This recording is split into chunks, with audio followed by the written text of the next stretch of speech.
Eu quero fazer uma reflexão rápida com vocês. Tem uma história que eu gosto muito. E ela diz que no bairro dos Estados Unidos, o indivíduo mudou para uma grande chácara. E ao lado da casa dele, o homem tinha uma grande propriedade. E ele viu aquele quintal vazio. E ele gostava muito de plantas. E ele notou que algumas semanas depois, o homem ou seu vizinho dessa grande propriedade, ele cavou algumas covas e começou a colocar algumas mudas. Mas o vizinho notou que ele colocava pouca água nessas mudas. Ele não aguava com tanta frequência. E o vizinho então começou a ficar preocupado com a integridade daquelas plantas e a possibilidade delas morrerem. Ele aguava, mas não com a frequência que o seu vizinho esperava e que olhava da sacada. Por muitas vezes ele viu as folhas daquelas mudas murchando e sempre o vizinho colocava pouca água. Um tempo depois, essas mudas se estabeleceram. Não era aquilo que o vizinho esperava olhando para a casa de seu próximo, mas algo muito mais esquisito começou a aparecer. Volta e meia aquele homem aparecia no quintal com um chumaço de jornal bem grosso e fazia questão de passar por todas as mudas, sempre dando algumas pancadinhas nas mudas. O homem nunca tinha visto aquilo e era algo que soava para ele muito estranho. Durante um bom tempo ele viu seu vizinho dando pancadas naquelas pequenas mudas que ainda não estavam tão encorpadas. Um ano depois, a empresa deste homem o transferiu para uma cidade bem ao norte dos Estados Unidos. E depois de 20 anos, ele volta à sua cidade e tem a curiosidade de ver a casa onde morava. Aquela semana um furacão havia passado por lá e alguns estragos tinham acontecido. E ao entrar na rua de sua antiga casa, ele reparou que a maioria das árvores estavam tombadas, estavam caídas. Mas quando ele, da calçada, olhou para sua antiga casa, ele viu ao fundo a casa de seu vizinho. Árvores sadias, grandes e fortes estavam lá, e o vento do furacão sequer havia derrubado uma. Ele então foi ao vizinho para cumprimentá-lo, e durante esse cumprimento ele falou com o vizinho e lembrou de quão estranho era o comportamento dele no que diz respeito àquelas árvores. E finalmente ele perguntou por que ele aguava tão pouco. E o vizinho disse para ele: porque eu tinha o intuito de que as minhas árvores não tivessem água com facilidade, para que elas pudessem aprofundar suas raízes e tirarem a água do mais fundo possível. Mas eu também estranhei porque você batia nelas. E ele disse: porque eu sabia que a nossa região, volta e meia, é visitada por furacões. E desde cedo eu ensinei as minhas árvores a lidar com as intempéries, com as dificuldades. E por isso nenhuma delas caíram. Hoje, mais uma vez, eu quero fazer com a igreja, e acho muito propício, uma reflexão sobre uma palavra que Deus me deu há mais de 10 anos atrás, cujo tema é aprendendo com as tempestades. Todas as vezes que as tempestades se levantam, elas não têm a autorização e nem o poder suficiente para destruir a nossa vida. Tempestades que vêm na direção daqueles que servem a Deus, elas seguem junto com o cumprimento da palavra de Deus, que todas as coisas cooperam para o bem daqueles que amam a Deus. Todas as vezes que você se depara com uma adversidade, normalmente ela tende a retirar de ti algo que você sequer imaginaria que tinha. Forças que você jamais imaginou que foi capaz de acessar. Davi jamais imaginou que seria capaz de vencer um oponente tão grande até o aparecimento de Golias. Quem é Golias? Golias é um homem grande, externo, que revela um homem grande, interno, no menino. Golias é alguém que faz Davi se lembrar de leão, de ursos, de batalhas passadas, de adversidades anteriores que não venceram. Nós precisamos entender que quando as tempestades vierem, onde quer que seja, em qualquer área de nossa vida, elas têm um único propósito: revelar em nós forças, capacitações que nós nem imaginávamos que tínhamos. Já ouvi de muita gente dizer: eu jamais imaginei, pastor, que eu conseguiria vencer nesse ambiente. Eu jamais imaginei que eu teria habilidade para resolver isso. Pastor, eu tenho certeza de que se eu tivesse sozinho, eu teria perdido. Mas eu não perdi porque Deus foi comigo. Então eu preciso que você tenha a sensibilidade de fazer a leitura, tá certo? Então eu vou te mostrar 4 tempestades, rapidinho, num resumo. Abra a sua Bíblia, coloca aí na tela que fica mais fácil, rapidinho. Mas se você gosta de anotar, vai aí. Jonas, capítulo de número 1. Deixa eu ler o texto inteiro para ficar mais claro para a maioria. Jonas 1. E veio a palavra do Senhor a Jonas, filho de Amitai, dizendo... Vamos lá? Vamos ver o que ele está dizendo. Levanta-te, vai à grande cidade de Nínive e clama contra ela, porque a sua malícia subiu até mim. E Jonas se levantou para fugir diante da face do Senhor para Tarsis, e descendo a Jope, achou um navio que ia para Tarsis. Pagou, pois, a sua passagem. Repita comigo: pagou, pois, a sua passagem. Isso. E desceu para dentro do navio para ir com eles para Tarsis diante da face do Senhor. Verso 4. Mas o Senhor mandou ao mar um grande vento, e fez-se no mar uma grande, e o navio estava para, verso 5. Então temeram os marinheiros e clamavam cada um ao seu Deus, e lançavam ao mar as fazendas que estavam no navio para o aliviarem do peso. Jonas, porém, desceu para os lugares do porão, e se deitou e dormiu um profundo sono. Presta atenção em mim rapidamente. Deus vai conversar com seu profeta e dar a ele uma missão.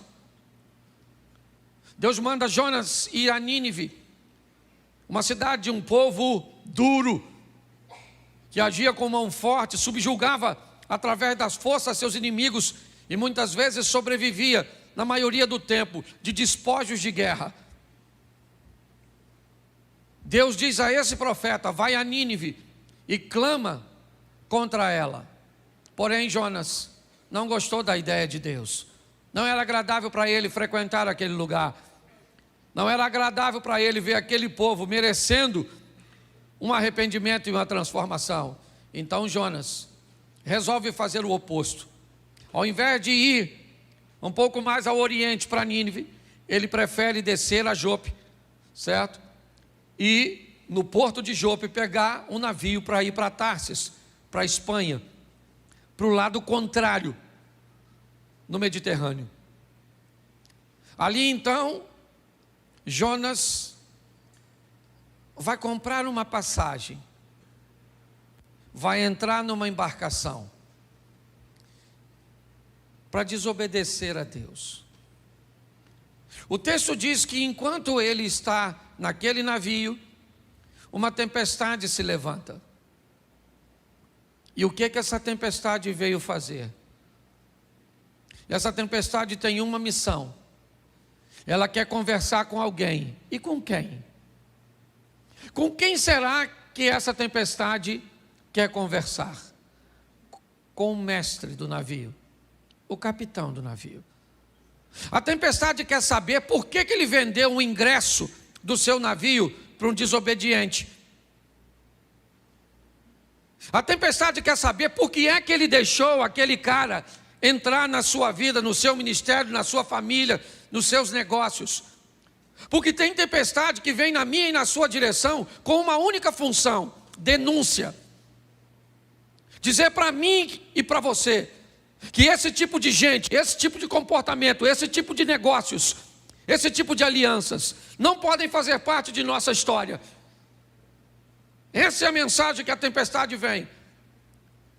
Ela começa a chacoalhar o navio. Todo mundo tem medo.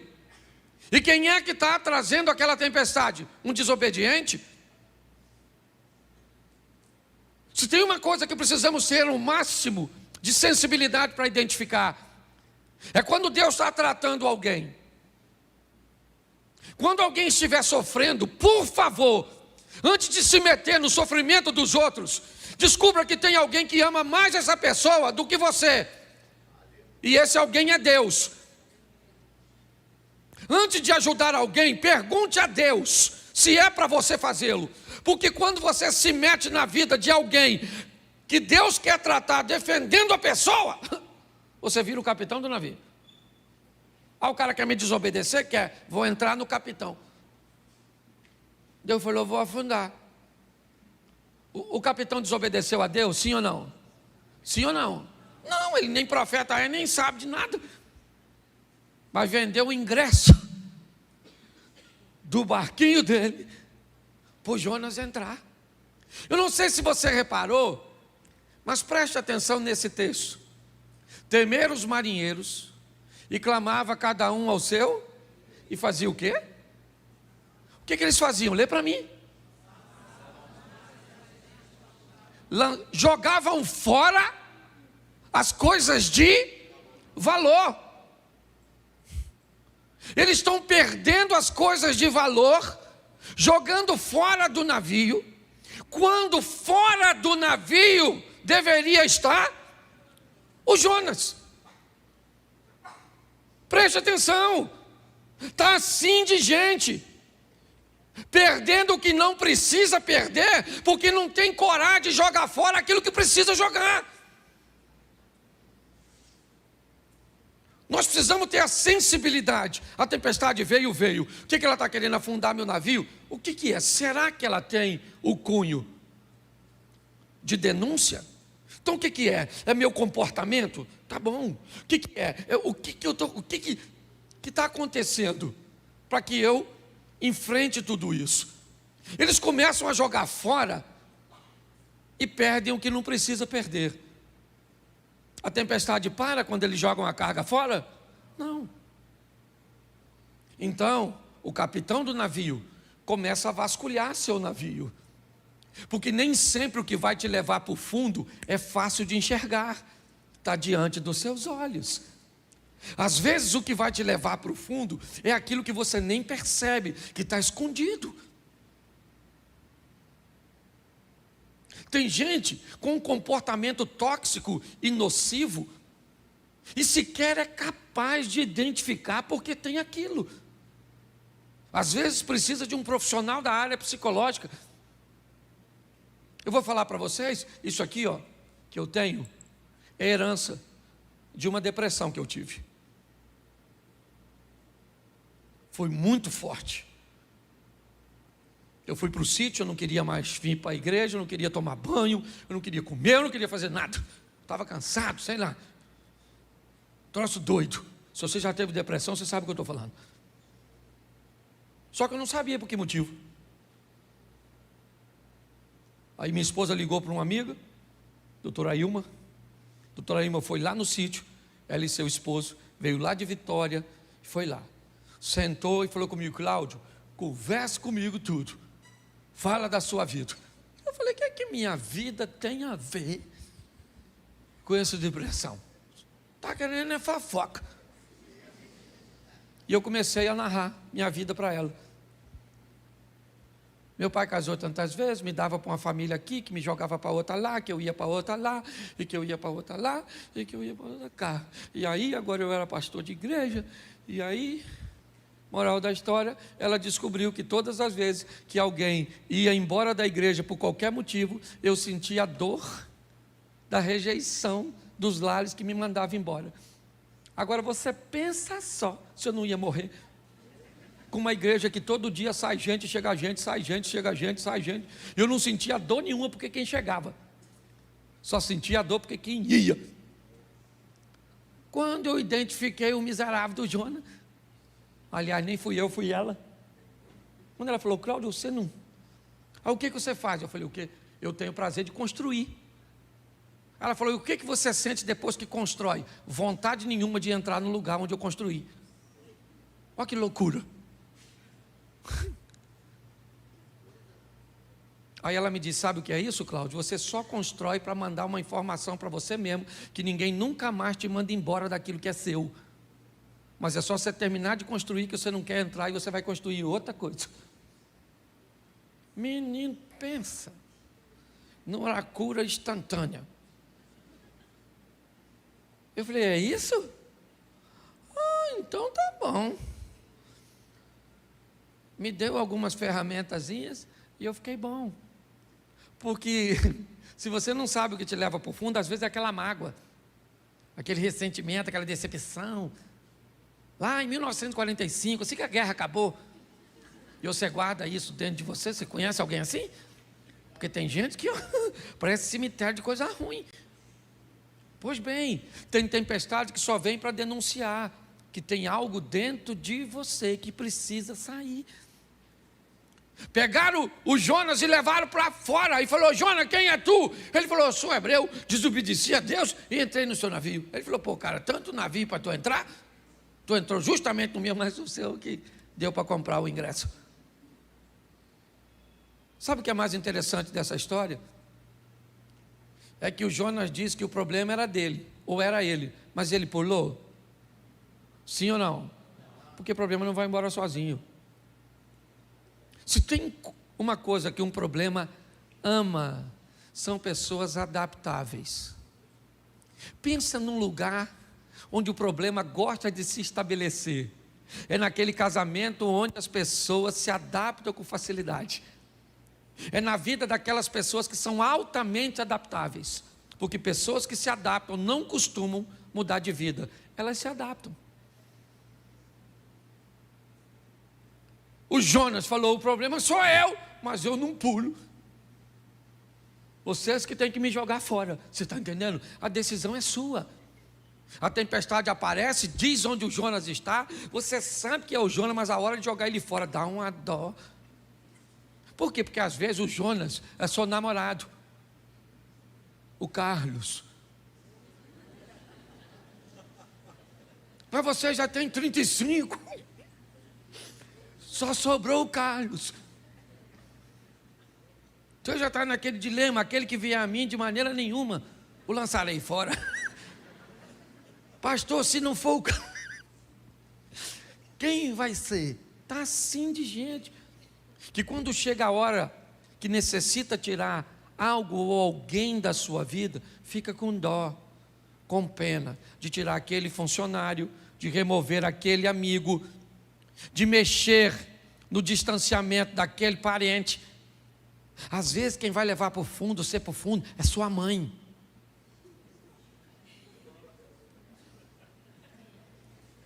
Tem uma mãe que é âncora. Se você ver a cara de algumas pessoas. Achou, seu Jonas, né? É porque às vezes é a velha que vai acabar com o seu casamento. E ela não tem nem má intenção, não.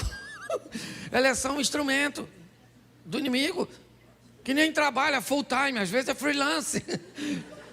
Entendeu? É um servicinho de motoboy. Ou de sogra boy. Você consegue entender? Mas tem tempestade que é só para denunciar. Posso ouvir um amém? Amém. Isso, não vou me deter muito nessa não. Marcos 4:7, te mostrar um ambiente bem tempestivo, ou bem perto. Certo? Coloca para a gente. Eu falei Marcos 4:37, perdão. Eu falei 7. Isso. Levantou-se um grande temporal de vento, subiu as ondas por cima do barco, de maneira que já se enchia. Vamos lá? E ele estava na popa do barco, dormindo sob uma almofada, e despertaram, dizendo: mestre, não se importa que pereçamos? E ele, despertando, repreendeu o vento, disse ao mar: cala-te e aquieta-te. E o vento se aquietou e houve grande bonança. E disse: por que sois tão tímidos? Ainda não tendes fé? E sentiram um grande temor e diziam uns aos outros: mas quem é este que até o vento e o mar lhe obedecem? Olha para mim aqui que eu quero falar com você. Outra tempestade. Ao contrário da primeira, essa não vem denunciar nada.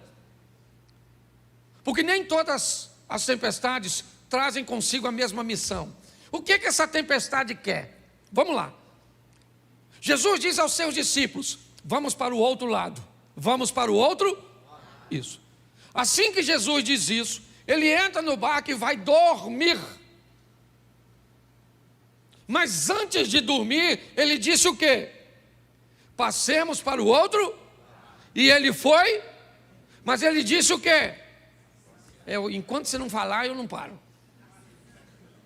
Ele disse o quê? E ele foi. E o que ele fez nessa ocasião? O papel dele. Qual era a missão dele? Dizer: vocês vão para o outro e eu vou. Mas enquanto isso vocês vão. Mas se vier tempestade, problema, desafio, obstáculo, eu já falei que vocês vão para o outro lado. E se eu falei que vocês vão para o outro lado, vocês vão e pronto. Não tem tempestade, não tem problema, não tem crise, não tem nada. Porque eu falei. Então tem tempestade que ela só vem para mostrar para você que Deus está no controle de tudo. Não é denúncia, não tem nada de errado. Porque tem gente também que não pode ver uma tempestade que já acha que é pecado. Ah, está num vento. Oh meu Deus, o que eu estou fazendo de errado? Oh, estou no pecado. Você vai conversar com os irmãos que dizem: o que é? Abre esse coração seu. Alguma coisa você fez. Fala, pecador. Você fala: não fiz nada, fez. Que é isso, exorcista? Às vezes não é denúncia. É só para mostrar o poder de quem está no mesmo barco que você. Ele falou: passemos. Quando ele disse passemos, ele disse: eu vou junto com. E vou, mas vou dormindo. Porque eu já fiz o que eu tinha aqui, que foi autorizar você a atravessar. Foi dormir, e quem é que vem? A tempestade. Porque se tem uma coisa que para crente é com fartura, é tempestade. Não tem miséria, todo dia entra uma. Antes de uma ir embora, você já está vendo outra. Não é? E Jesus está dormindo, e lá vem o vento, e chacoalha. Eu imagino eles olhando para Jesus: aí, vai morrer dormindo. Essa porcaria vai afundar, hein? Pensa, o Tomé falando: acho que vai afundar isso, hein? E o Pedro pensando: se afundar eu vou nadando, quero ver Mateus, que é cobrador de imposto. Não sei nem se ele sabe nadar. Aquela tribulação lá dentro. E vão afundar, não vão morrer, não vão perecer, até que alguém vai lá em Jesus e acorda. Eu não sei nem se ele estava dormindo. Falei: ô Jesus, todo molhado, ó. Jesus, eu imagino ele levantando, pensa: e que foi, gente? Chegou? Chegou a tempestade. Ele está querendo afundar a gente. O senhor não está vendo que nós vamos morrer? Jesus deve ter falado: eu falei, passemos. Ele olha para o vento e diz: ô vento, cala essa boca. Ô mar, fica quietinho, não quero nem marola. Agora é piscina. O vento parou de soprar, o mar ficou calmo. E os discípulos falaram: gente, quem é esse? Como quem é esse? Esse é Jesus que você está andando um tempão do lado dele. E às vezes você precisa de uma tempestade para saber quem ele é, porque sem ela você não conhece. Tem tempestade que ela só vem para mostrar para você o poder do Deus que você é. A hora que você reconhece, o problema se desfaz. Sim ou não? E vamos para outra tempestade, para não demorar muito nessa, senão fica numa tempestade só. Mateus 14, 24. Esse é um ambiente também um pouco complicado. Vamos lá. O barco já estava no meio do mar, açoitado porque o vento era isso. Meio que uma tempestade noturna, ela acaba atingindo o barco que Jesus está com seus discípulos. O que essa tempestade quer? O que esse ambiente ele deseja? Será que é uma denúncia como a de Jonas? Será que é revelar o poder de Jesus que está dentro do barco? Bom, de denúncia não é. De Jesus dentro do barco também não, porque nem dentro do barco ele está. Então, o que essa tempestade vem trazer? O que esse ambiente? 3 horas da manhã, tudo escuro, vento soprando, a água querendo entrar. Jesus aparece andando sobre as águas no meio desse ambiente. E dentro do barco começa a acontecer algumas coisas. A primeira é um temor muito grande, pois eles estão num local que não é a realidade da maioria de seus discípulos, apenas de 4 que eram pescadores. Os outros 8 não estavam preparados para aquilo. Segundo, tem um indivíduo andando em cima d'água e alguém já gritou que é fantasma. Então o caos está estabelecido. Mas o que isso vem trazer? A iniciativa de alguém que está dentro do barco. Tem tempestade que acontece num grupo, mas que só vai dar a lição para uma pessoa só. Tem tempestade que vem numa família com um propósito de criar um novo estilo de vida para apenas uma pessoa. No meio daqueles 12 discípulos, se levanta Pedro e diz: eu gostaria de ir andando até onde o Senhor está. Tem alguma coisa de errado. Mas presta atenção, porque a palavra de oferta vai fazer muito significado para você agora. Qual era o local mais seguro nessa ocasião? Qual era? O barco. Se você estivesse lá, onde você ficaria? Essa é a questão. Nós queremos viver o incrível, o sensacional, o extraordinário, provar, vencer, romper. Onde? Dentro do barco. A vida está esperando você fazer para ela e por ela o que você nunca fez, para que ela possa te devolver o que nunca te deu.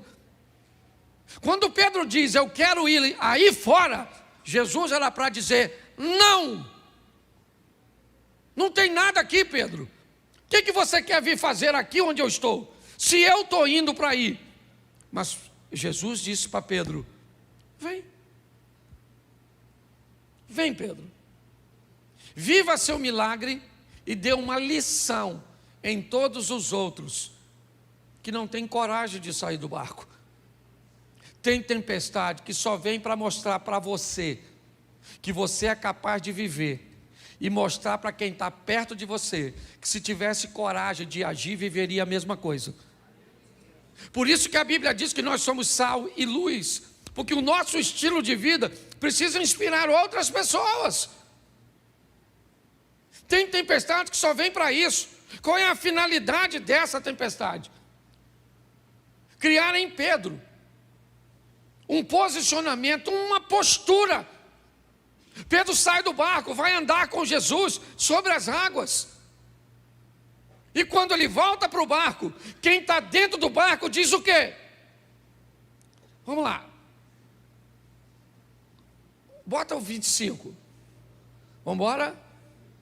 26, vamos lá, 27,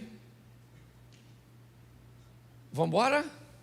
É porque eu não sei qual é, vamos embora. Isso aí, vamos embora, a gente vai chegar lá.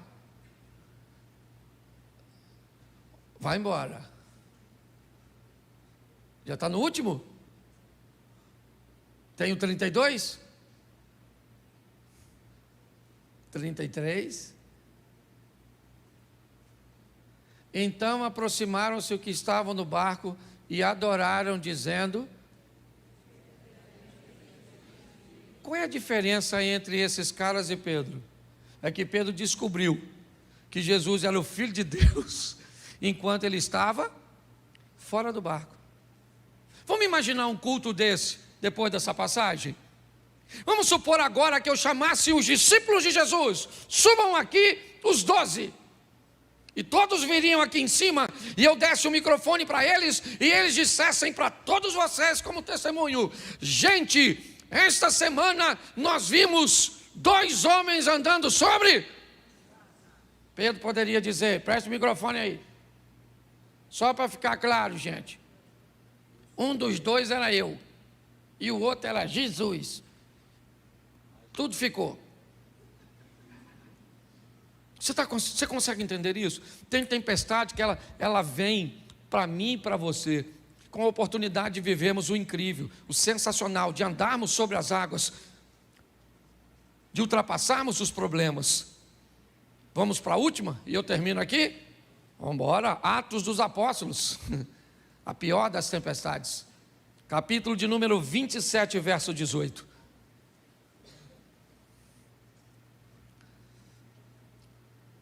Andando nós agitados por uma veemente tempestade, no dia seguinte, aliviaram o navio, note, jogaram a carga fora.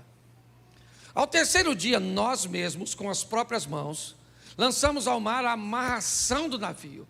Presta atenção, eles começam a tirar toda a resistência ao vento, ok? E não aparecendo, havia já muitos dias, nem sol nem estrelas, e caindo sobre nós uma não pequena tempestade, fugiu-nos toda a esperança de nos salvarmos. Havendo já muito que se não comia, então Paulo, pondo-se em pé no meio deles, disse: fora na verdade razoável, ó varões, ter-me ouvido a mim e não partir de Creta, e assim evitariam este incômodo e esta perdição. Mas agora vos admoesto que tenhais bom ânimo, porque não se perderá uma vida de nenhum de nós, mas somente nenhuma vida se perde, mas se perde o... Preste atenção que todas as outras tempestades, o barco chegou, essa não. Essas pessoas não morrem, mas o barco, ele se despedaça. Vamos lá? Porque esta mesma noite, o anjo de Deus, de quem sou e a quem sirvo, esteve comigo, dizendo: Paulo, não temas, importa que sejas apresentado a César, e eis que Deus te deu todos quantos navegam contigo. Portanto, ó varões, tende bom ânimo, porque creio em Deus, que há de acontecer assim como a mim me foi dito. É, contudo, necessário irmos dar numa ilha. Vamos lá, pode colocar. Isso. E quando chegou a 14ª noite, sendo impedidos ou impelidos de uma e outra banda do mar Adriático, lá pela meia-noite, suspeitaram os marinheiros que estavam próximos a alguma terra, e lançando o prumo, acharam 20 braças. Passando um pouco mais adiante, tornando a lançar o prumo, acharam 15 braças. Estão fazendo a leitura que está ficando mais raso, está chegando próximo à margem, certo? E temendo ir dar em alguns rochedos, lançaram da popa 4 âncoras, desejando que viesse o dia. Procurando, porém, os marinheiros fugir do navio, e tendo já deitado o batel ao mar, como que querendo, lançar as âncoras pela proa, disse Paulo ao centurião e aos soldados: se esses não ficarem no navio, não poderei salvá-los. Então os soldados cortaram os cabos e o batel e o deixaram cair. Enquanto o dia vinha, Paulo exortava a todos que comessem alguma coisa, dizendo: é já hoje o 14º, preste atenção, 14 dias de tempestade, certo? Que esperais e permaneceis sem comer, não havendo provado nada. Vamos embora. Portanto, exorto-vos que comais alguma coisa, pois é para a vossa saúde, porque nenhum cabelo cairá da cabeça de qualquer de vós. E havendo dito isso, tomando o pão, deu graças a Deus na presença de todos, e partindo começou a comer. E, tendo já todos bom ânimo, puseram-se também a comer. A tempestade vai rolando. Pode ir embora, meu irmão. Eu vou terminar com a leitura. Bota o 38. Isso. Refeitos com a comida, aliviaram o navio, lançando o trigo ao mar. E sendo já dia, não reconheceram a terra, certo? Enxergaram, porém, uma enseada que tinha uma praia, e consultaram sobre o que deveriam encalhar nela o navio. Levantando as âncoras, deixaram ir ao mar, largando também as amarras do leme, e alçando a vela maior ao vento, dirigiam-se para a praia. Dando, porém, num lugar de 2 mares, eles encalharam ali o navio, e fixa a proa ficou imóvel, mas a popa abria-se com a força das ondas. Então, a ideia dos soldados foi que matassem todos os presos, para que nenhum fugisse, escapando a nado. Vamos embora. Mas o centurião, querendo salvar a Paulo, lhes estorvou, dizendo, estorvou esse intento, e mandou que os que pudessem nadar se lançassem primeiro ao mar, e que se salvassem em terra. E os demais em tábuas, e outros em coisas do navio. Assim aconteceu, que todos chegaram à terra a salvo. Preste atenção em mim. Eu não sei quanto tempo você enfrenta a sua tempestade, mas eu tenho uma notícia ruim para te dar e uma boa. Primeiro, não dá para escapar ileso de todas as tempestades.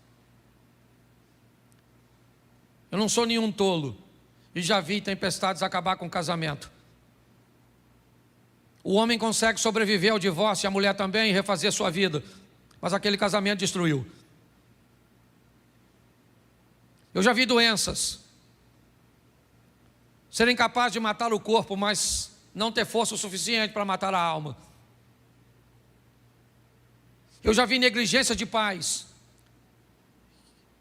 que fez com que seus filhos afundassem em drogas, em comportamentos incorretos. Mas eu não sei se você reparou o que Paulo disse a esses indivíduos no meio da tempestade. Eu avisei a vocês que não era para ter saído. Eu falei com vocês que essa viagem não ia terminar bem. Eu avisei. Me parece que o que Deus está dizendo é o seguinte: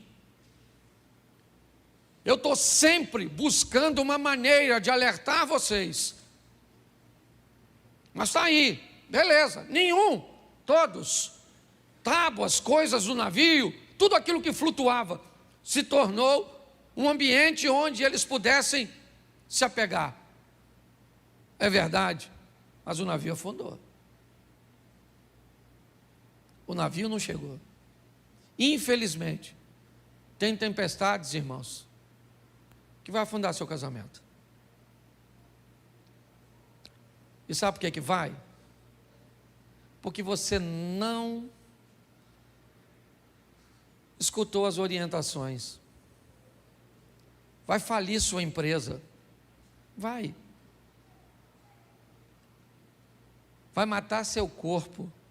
Vai. Porque você recebeu avisos que era para cuidar da sua saúde, que era para você fazer seus exames, que era para você tomar seu remédio, que era para você mudar a sua postura com a sua esposa, era para você mudar a sua postura com seus filhos. Mas infelizmente, a mensagem não foi ouvida, e o que aconteceu? O navio afundou. Eu acho que vale a pena levarmos hoje os exemplos dessas tempestades. que ela pode fazer? Às vezes é só uma denúncia. Pegue, tire da sua vida e a tempestade passa. Às vezes é para mostrar: eu estou dentro do navio e eu disse que você vai passar, e você vai passar porque eu disse. Às vezes eu estou fora do navio e quero causar dentro do barco, certo? Dentro de você, um movimento para que você consiga ir lá fora e andar sobre as circunstâncias. E aqui vale um alerta. Por muitas vezes eu já vi meu casamento encalhado aqui e as ondas batendo, querendo despedaçá-lo. Eu já vi. Eu tenho 31 anos de casado. Você pensa que a pauta divórcio nunca circulou no meu casamento? Já. Mas atento aos sinais. Graças a Deus, sempre deu tempo de tomar uma providência. Vamos sair daqui hoje entendendo que as tempestades vêm e elas não têm o propósito de nos afundar, apenas de nos ensinar. Você pode fechar seus olhos? Pai, em nome de Jesus, não é a primeira tempestade que enfrentamos, não é a última que iremos enfrentar. Sabemos que cada uma delas traz consigo uma mensagem. Sabemos que quanto mais rápido formos capazes de identificar a mensagem, mais rápido ela vai passar. Que nenhuma dessas tempestades cheguem ao limite de afundar a nossa embarcação.